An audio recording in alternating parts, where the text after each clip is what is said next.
বন্ধুরা আজকে তোমাদের সঙ্গে শেয়ার করবো মিষ্টি দিয়ে এখন দেখাতে পাচ্ছি ওখানে রুই মাছ ভাজা করবে। দেখো একদম গরম তেলে মচমচে ভাজা রুই মাছ ভাজা। তেলটা কিন্তু অলমোস্ট গরম হয়ে গেছে, সর্ষের তেল দিয়ে ভাজা হচ্ছে।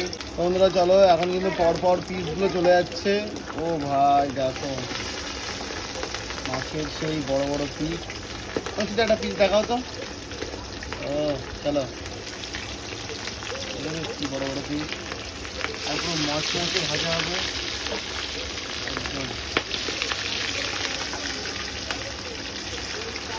বন্ধুরা দেখো মাছ কিন্তু 1 ফিট হয়ে গেছে, এখন কিন্তু আর একটা কিন্তু উল্টে দেওয়া চলছে। দেখো তোমরা দেখো মিষ্টি কিন্তু এখন মাছ ধরছে। হ্যালো গাইস, তাহলে এখন কিন্তু ব্লগার হয়ে এসছে। দেখো আমাদের কথা সব বেরিয়ে এসছে। আজকে বৃষ্টি হয়েছে কালকে রাত্রে, কিন্তু আজকে দেখো ওয়েদার কি গরম।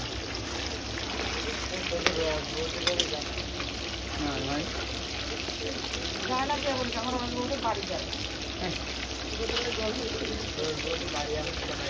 দেখো বন্ধু, দেখো বন্ধু দেখা যাচ্ছি। দেখো বন্ধুরা দেখো মাছ ভাজা কিন্তু কমপ্লিট হয়ে গেছে, এখন কিন্তু লাল লাল মচমচে মাছ ভাজা মিষ্টি দিয়ে এখন তুলে নিচ্ছে। এবার আন্দামান যাওয়ার প্ল্যান করছি, আন্দামান যাবো। হ্যাঁ নেই নেই নেই। যাই হোক বন্ধুরা এখন কিন্তু দেখো মচমচে রুই মাছ ভাজা এখন তুলে নিচ্ছে মিষ্টি দিয়ে। আর এই কি হলো বৃষ্টি ভেজা ওয়েদারে মিষ্টি পেঁয়াজের এরকম রুই মাছ ভাজা লাল লাল করে মচমচে খেতে হলে আসতে হবে কালীদির দোকানে। আর লাল একদম ও দেখে তো আমাদের জিভে জল আসছে। যাই হোক বন্ধুরা চলো মিষ্টি দিয়ে এখন তুলবে, কড়াইতে আছে মাছ।